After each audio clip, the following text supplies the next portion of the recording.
Welcome back. This is video number 2 on how to utilize the Triphasic Tactical 4-Week Program Builder. In video number 1, we covered on how to set up the training calendar with the training sessions you'd like. We have now progressed on to training day 1, and I'm going to go back and just show you what we plugged in so you know where we're starting from. And I have this return to program setup link at the bottom of all my workout sheets. And so this was our program setup.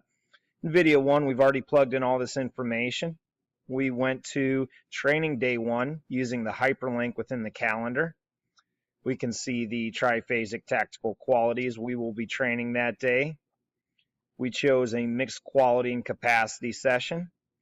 And for TTQ6, we chose one group of exercises. We did the same thing for TTQ4, one group of exercise. And then for TTQ1, we had to choose 2 groups of exercises because once again, we are training high quality and work capacity training. So the next thing I have to do is choose how many actual exercises I would like for each of those training blocks. And for simplicity purposes, we'll just click in some numbers here. We'll go 2 for everything. The number of exercises you're allowed to choose is dependent on the triphasic tactical qualities being trained, so that we cannot go over our max number of sets dependent on the number of exercises we choose. And the actual sets then will be dictated on the number of exercises we've chosen in these cells here. Now, after we've chosen how many different exercises we'd like in each one of those blocks, I have 4 blocks of training. I have some red cells that appeared in the right black column. At the top, it says exercise classification. What exercise classification is a narrowing of your exercise choices based on the triphasic tactical quality. Now, we did choose lower body training for this day, so my exercise classification is going to narrow down to the following choices, and it's once again going to be dependent on triphasic tactical quality that appears over in the left-hand columns. And we can see that when we click on any of these red cells, once again, red cell lets us know that there's some information that is required for us to plug in the sheet. We get this text box that appears. Once again, that text box can be moved anywhere you'd like. If it's in your way, you can move it left or right off to the end of the screen. And we're going to go ahead and start plugging in some exercise classifications so that we can start building out the workout sheet further.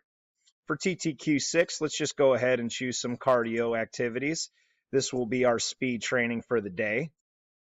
TTQ4, this is strength training, so let's go ahead and choose leg. Notice that leg is an option now, and leg is a very general exercise classification that's going to pretty much put you in the ballpark of all lower body strength training activities.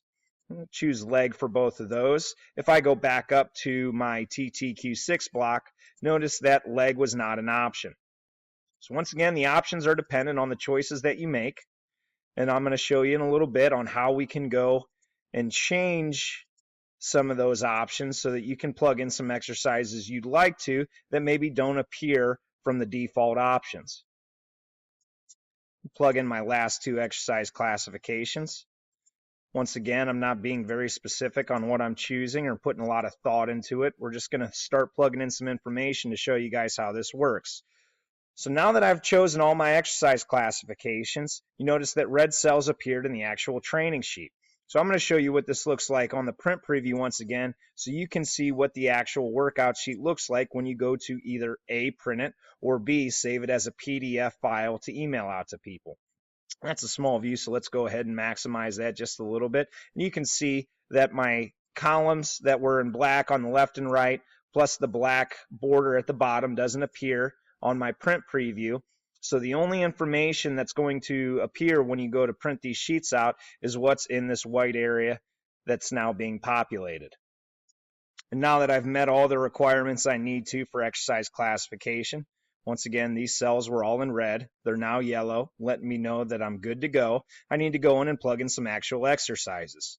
So these are all my cardio options from my exercise classification. And let's go ahead and throw in a Versa climber.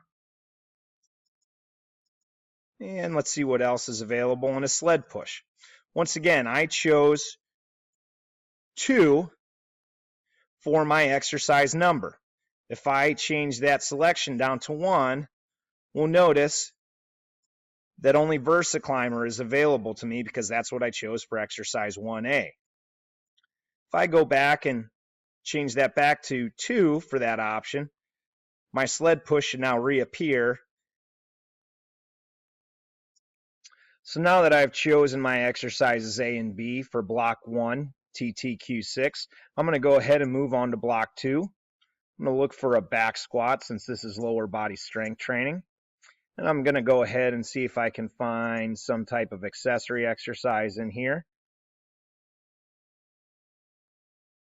There's a dumbbell walking lunge.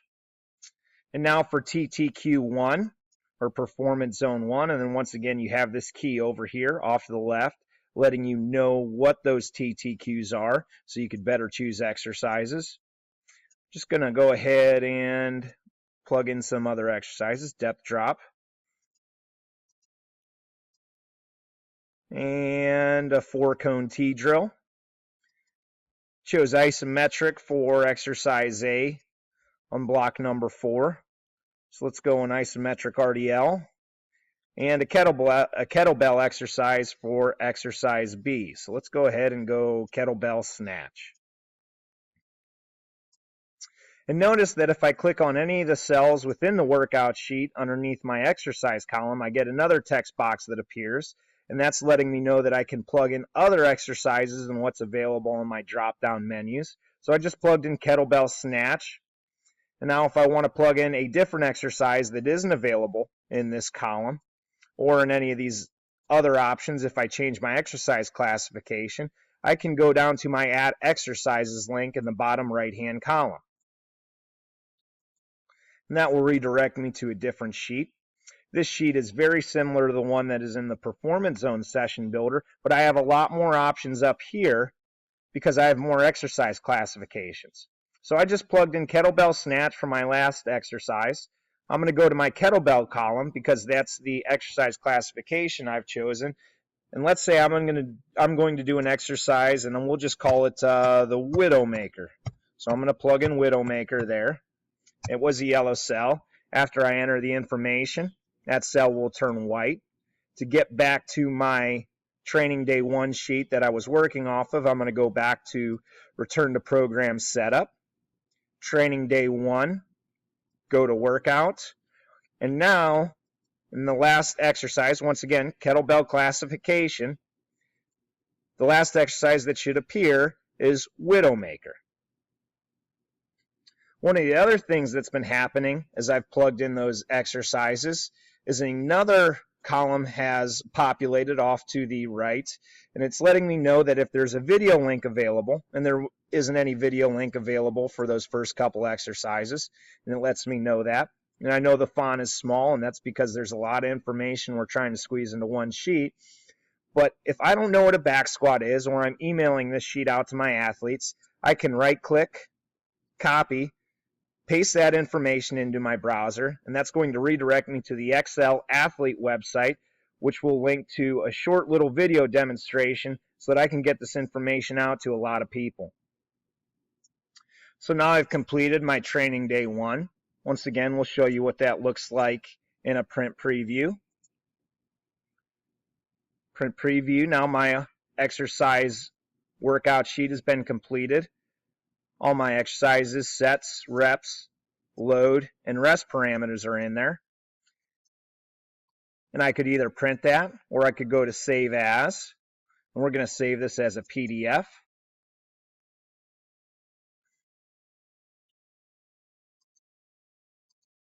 We're going to save it as T Day 1. Open file after publishing so you guys can see what it looks like. And after I do that, it should be just the single workout sheet.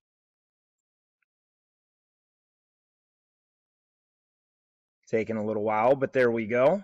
And now we can see what that single sheet looks like.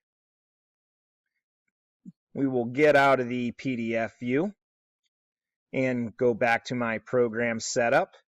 Now, I'm not going to walk you guys through all these steps again. What I am going to do is go ahead and fill out some information for training day 2 and training day 3, and then show you some more functions that are available in this program builder. All right, we're back in the familiar program setup page. We'll just link to what I plugged into for training day 2. There's our exercises there. And we will return back to the program setup and check out what we put in on training day 3. There's some exercises there. And now what I want to show you guys is how to view your training week in a different view that kind of shows you all your training days that you've plugged in so far. So off on the right-hand column below my 1 rep max estimate calculator, I can look at an overview of the training week. So this will hyperlink me to a different page, and now we are viewing all of the workouts we've plugged in for that week. The font is much smaller, it's a little harder to read, but it is easier to see a full week of training. So if you guys are sending out programs, this may be a more preferred method, and I know this is small, so let's go ahead and blow this up a little bit. And you can plug into 6 training days on this weekly view. And that's because there is no setting for you to plug in 7 training days. There will always be a active recovery day plugged in if you guys do activate 7 training days. But we can see we've got our Monday here. We went with a 3 bi-weekly programming. So there's nothing plugged in for Tuesday. Our Wednesday program now appears here. And our Friday programming, once again, Thursday's blank. So there's our Friday programming. Scroll over to the right a little bit so you can see. And then nothing plugged in for day number 6. So now I want to show you guys how to replicate training days, and we will return back to the program setup. Now that we're back in our program setup, we can look at week 2, 22 February. Notice that the same parameters have been plugged in. This is a speed, strength, and performance zone 1 training day for the lower body. And Monday on week 2 is the same thing. Speed, strength, performance zone 1, and lower body. So when I click the hyperlink to that sheet, I'm going to get a different option. And it's going to let me know that a similar session was completed the Monday previous, and that I can repeat that session if I so choose. And I've got 2 options here, yes or no. And if I click yes, some information is going to disappear, and I'm going to get a prompt to let me know to return to the program setup to view this workout in week 1 overview mode. And we'll do that here. Go back to the program setup. And now let's look at week 2. So week 2 now has the same workout that I plugged in for week 1, and we can toggle between the weeks here. Here's my week 1. We'll go back to week 2, and since I only chose to repeat that Monday, notice that the rest of the week now is blank. And we'll minimize this so you can see the full week. And I can do the same thing for my Wednesday and Friday training sessions. So we're going to go back to program setup. I'm in program setup. Go to workout on the Wednesday for that week. I'll click yes there as well.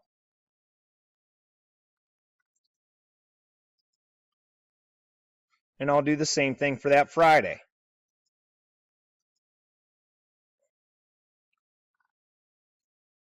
Now I'm going to once again return to program setup.